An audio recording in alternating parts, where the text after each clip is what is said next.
Good morning, student. Today I am going to explain the lesson 9 of class 9th lesson 9 MCQ. I have already explained the question number 1 to 15 of science. Now I am going to explain the question number 16 of lesson 9 multiple choice question. आपको multiple choice question मैंने 1 to 15 करवा दिए थे lesson 9 के.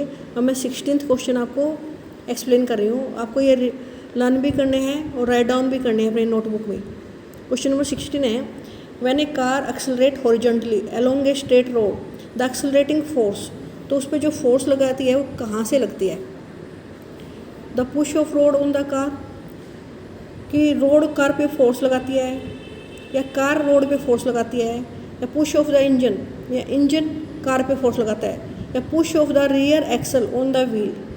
तो answer यही आएगा, the push of the rear axle.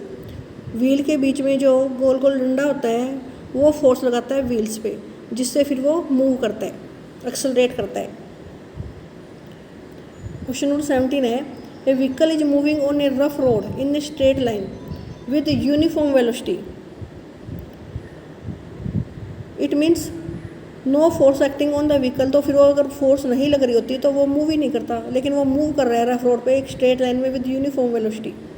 Force must act on A vehicle. तो ये आंसर आएगा, उस पर कुछ ना कुछ फोर्स लग रही है तभी तो वो रफ रोड पे चल पा रहा है. किसी भी चीज़ पे चलने के लिए उस पर फोर्स लगानी पड़ती है, एक्सटर्नल फोर्स. तो रफ रोड पे जब वो स्ट्रेट लाइन में चल रहा है, वो यूनिफॉर्म वेलोसिटी से चल रहा है, इट मीन्स वहाँ पे फ्रिक्शन है. रफ रोड का मतलब फ्रिक्शन है, उसके अपोजिट वो फिर भी चला जा रहा है. इसमें force must act on A vehicle, तो उस पर फोर्स लग रही है. तो इसका आंसर क्या है? बी. नेक्स्ट क्वेश्चन है, a goalkeeper in a game of football pulls his hands backward after holding the ball shot at the goal this enable the goalkeeper to. Goalkeeper जब फुटबॉल को अपने हाथ से पकड़ता है, पीछे हाथ कर लेता है, ऐसा करके वो क्या करता है? तुम्हें मैंने बताया था फोर्स का जो फॉर्मूला होता है वो होता है mv-u/t. तो इससे वो क्या बढ़ाता है? टाइम बढ़ाता है. जब वो पीछे की तरफ हाथ करता है, टाइम को बढ़ाने से उस पर लगने वाला फोर्स कम हो जाता है. It reduce the force, reduce means कम करना, reduce the force exerted by the ball on the hands.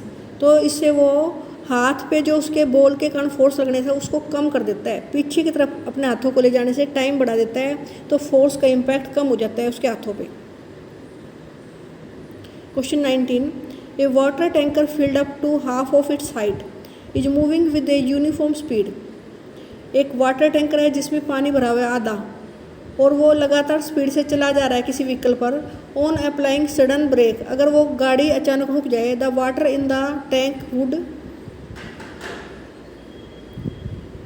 Move forward move backward. जैसे हम किसी चलती हुई गाड़ी में अचानक गाड़ी के रुकने से आगे गिरते हैं, ऐसे ही पानी भी आगे गिरेगा, मूव फॉरवर्ड. ये इनर्शिया ऑफ मोशन के कारण होगा. वो मोशन में रहने की कोशिश करेगा पानी, जैसे ही रुकेगा तो वो रुकेगा नहीं, वो मोशन में रहने के कारण आगे गिर जाएगा, मूव फॉरवर्ड. उस टंकी में से आगे की तरफ जाएगा. The SI unit of momentum. तो मोमेंटम क्या होता है? Mass into velocity. तो उसकी जो एसआई यूनिट है वो किलोग्राम मीटर पर सेकंड हो सकती है, न्यूटन सेकंड हो सकती है, ग्राम सेंटीमीटर पर सेकंड हो सकती है. तो आंसर क्या आएगा? All of these. The SI unit of force. Force की यूनिट क्या होती है? न्यूटन होती है. लेकिन इसकी एक यूनिट ये भी दे रखी है बुक में, क्योंकि न्यूटन तो जो साइंटिस्ट था उसने इसको प्रूव किया था, उसके नाम पर लिखी हुई है force unit Newton.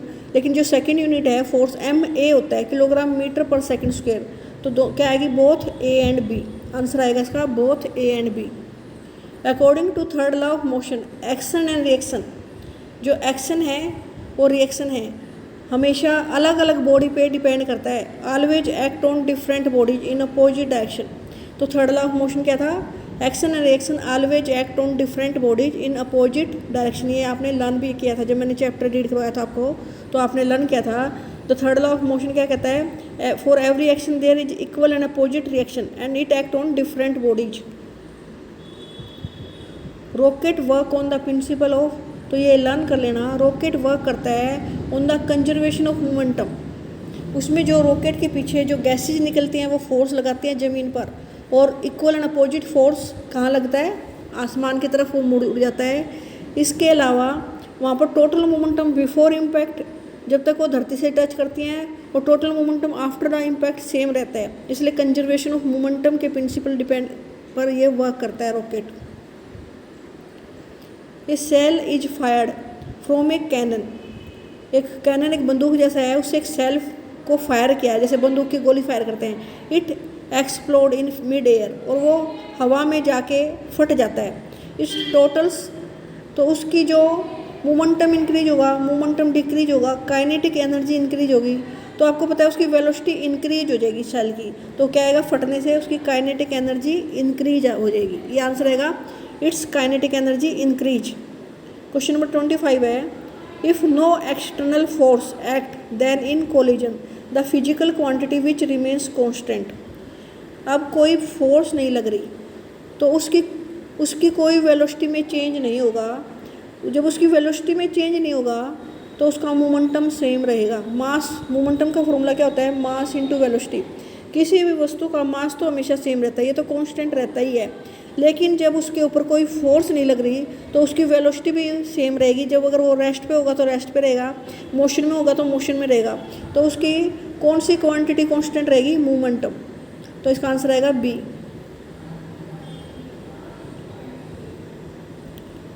Question number 26 है, pulling a cart by the horse is. जब एक कार्ट को हॉर्स मूव करता है तो किस लॉ पे डिपेंड करता है, न्यूटन्स थर्ड लॉ। तो इस पे आंसर रहेगा न्यूटन्स थर्ड लॉ। जो हॉर्स है वो फोर्स लगाएगा रोड पे, रोड भी इक्वल एंड अपोजिट फोर्स लगाएगी हॉर्स पे, लेकिन हॉर्स का वेट कम होने के कारण वो आगे मूव कर जाएगा।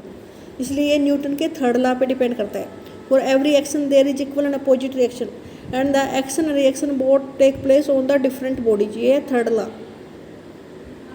The flight of jet aeroplane is based on, rocket हो चाहे जेट एरोप्लेन हो, इसकी फ्लाइट डिपेंड करती है कंजर्वेशन ऑफ मोमेंटम पर।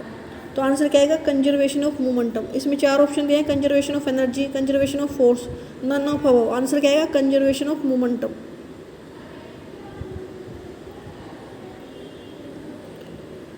Explosion of bomb is based on. अब बॉम्ब का एक्सप्लोजन जो होगा वो कंजर्वेशन ऑफ एनर्जी, जैसे हम बुलेट छोड़ते हैं ऐसे ही इसका भी आंसर यही आएगा, conservation of energy. Energy neither created nor destroyed, ये होती है कंजर्वेशन ऑफ एनर्जी। एनर्जी को ना हम क्रिएट कर सकते ना ही हम डिस्ट्रॉय कर सकते, लेकिन ये डिपेंड करेगा कंजर्वेशन ऑफ मोमेंटम पर। जितना फोर्स बॉम्ब लगाएगा उतना ही equal and opposite force opposite दिशा में भी लगता है। तो इसका आंसर आएगा conservation of momentum. Question number 29, a bullet of mass 15 gram leaves the barrel of gun with a velocity of 120 metre per second. The gun recoil with a velocity of 1 metre per second. The mass of gun is. इसमें जो 15 ग्राम है, पहले आप इसे kilogram में convert कर लेना। तो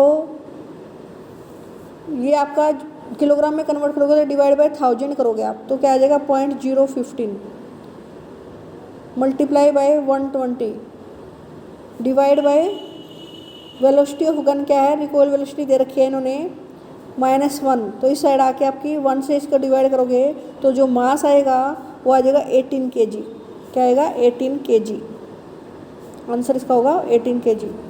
N object of mass 2 kg is sliding with a constant velocity of 4 metre per second on a frictionless horizontal table. एक ऑब्जेक्ट है जिसका मास है 2 kg और कॉन्स्टेंट वेलोसिटी से चला जा रहा है 4 मीटर पर सेकेंड, और फ्रिक्शनलेस टेबल है, उस पर किसी तरह का कोई फोर्स नहीं लग रहा, अपोजिट फोर्स नहीं लग रहा, और कॉन्स्टेंट वेलोसिटी मीन्स उसकी वेलोसिटी चेंज नहीं हो रही। The force required to keep the object moving with the same velocity. जब उसमें कोई फ्रिक्शन नहीं लग रहा, अपोजिट फोर्स नहीं लग रहा, तो वो उसी वेलोसिटी से चलता रहेगा, तो हमें कोई फोर्स लगाने की जरूरत नहीं पड़ेगी। तो आंसर क्या आएगा, 0 न्यूटन। अगर वहाँ पर फ्रिक्शन होता है तो हमें फोर्स लगाने की जरूरत पड़ती, लेकिन जब फ्रिक्शन ही नहीं है तो 4 मीटर पर सेकेंड से चल रहा है तो उसी मोशन से चलता रहेगा, इनर्सी ऑफ मोशन के कारण वो मोशन में ही रहेगा 4 मीटर पर सेकेंड के हिसाब से। तो 0 न्यूटन फोर्स लगानी पड़ेगी हमें, नो फोर्स लगानी, 0 force means no force. Students, हमने ये चैप्टर 9 के क्वेश्चन आंसर कर लिए हैं, तो क्वेश्चन 9 के चैप्टर कंप्लीट हो गया ये आपका। इसके MCQ आप राइट डाउन भी कर लेना और लर्न भी करना है। Okay student.